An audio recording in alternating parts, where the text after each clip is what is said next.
Muy buenos días y bienvenidos una vez más a Despertar con Dios. Hoy sábado 23 de noviembre celebramos a San Clemente Obispo y por si no lo conocías, a continuación te explicamos quién fue y cómo transcurrió su vida hasta llegar a ser santo.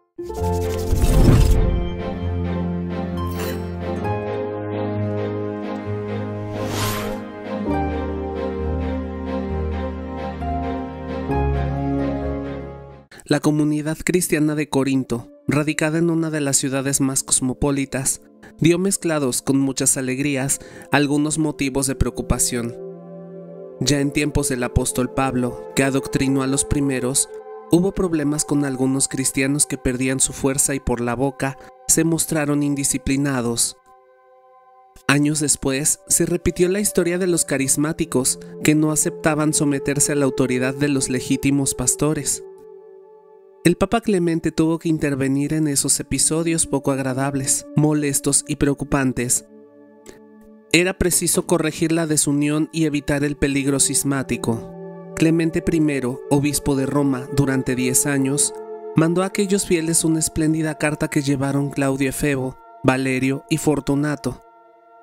Está escrita en griego, que era entonces el idioma oficial, y transportaba a Corinto la paternal recomendación de practicar la caridad fraterna. No figura en el escrito el nombre de su autor, pero el análisis interno induce a pensar casi con certeza que el autor, al ser obispo y de Roma, debe ser el Papa Clemente, el cuarto papa, tercer sucesor de Pedro, después de Lino y Cleto. Por eso se le atribuye con toda probabilidad. De hecho, así lo entendieron Eusebio de Cesarea, que califica la carta como universalmente admitida, larga y admirable. Orígenes y el resto de los escritores eclesiásticos.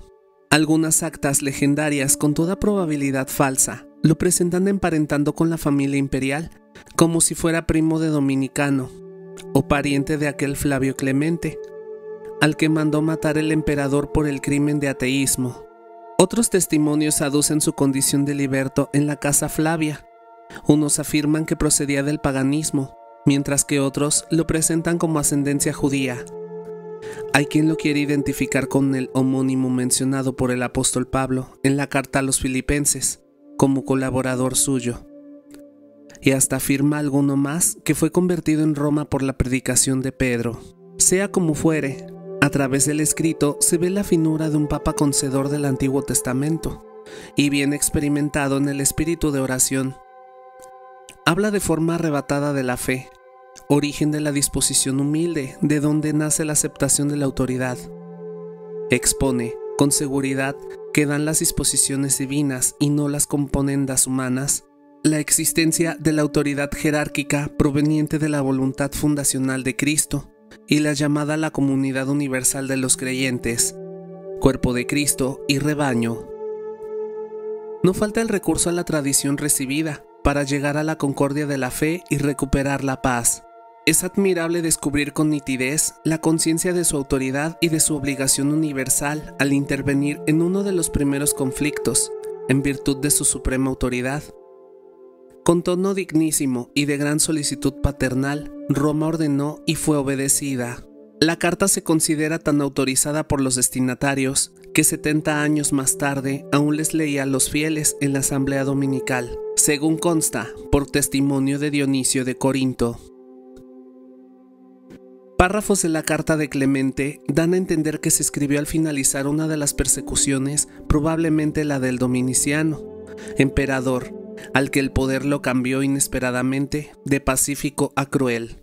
En torno a su muerte, tampoco falta el relato imaginativo de las actas tardías, configuradas con una frondosa literatura que intenta realzar la figura del santo. Suponen que el emperador Trajano le desterró al Quersoneso, en Crimea, condenándole a trabajos forzados en una cantera, por negarse a dar culto a los ídolos. La leyenda refería abundancia de hechos prodigiosos como el haber sido arrojado al agua en el Mar Negro, con un ancla atada a su cuello. Pero un ángel enviado por Dios hizo en el fondo del mar un magnífico sepulcro de mármol.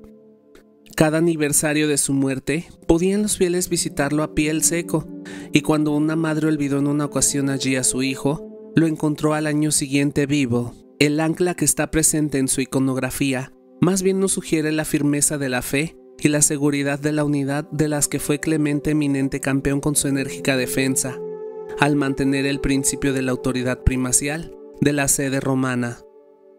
En medio de las persecuciones, es el obispo de Roma la indiscutible voz suprema del magisterio.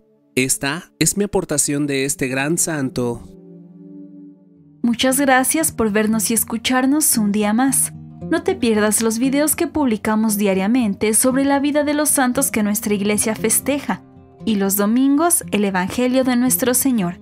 Así que ayúdanos compartiendo este video con familiares y amigos para poder llegar a más gente. Esto fue Despertar con Dios. Gracias.